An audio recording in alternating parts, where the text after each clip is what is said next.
Hello and welcome to Silicon Valley Blockchain News for the week of September 26, 2021. First headline: Netflix to premiere documentary on 250 million QuadrigaCX scandal next year. When Gerard Cotton died in 2018, he iced out investors who held money in his crypto exchange. A new Netflix documentary will explore what happened, called Trust No One: The Hunt for the Crypto King.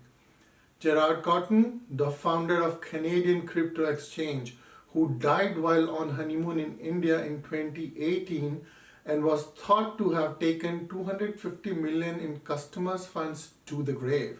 Second headline: DeFi coins lead market rebound after Huobi shuts out Chinese traders. After Huobi delivered some bad news, crypto markets fell. But Chinese investors may be looking for ways around the central bank's crypto ban. This morning, Huobi announced that mainland Chinese investors could no longer sign up for accounts, and existing Chinese customers would have their accounts retired by December 31. The market promptly sank on Huobi's announcement.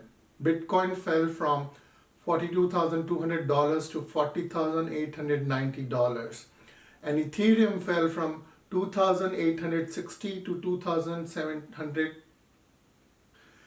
Ethereum fell from 2,860 to $2,750.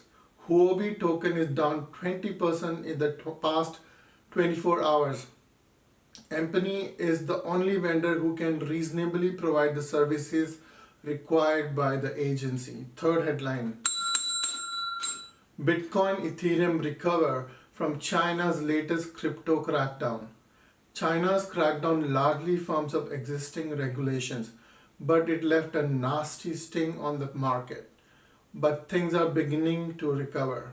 Although much of China's anti-crypto announcement wasn't new, it firmed up existing policies and warned crypto investors away from the region. Thanks for watching. Signing off, Nishant.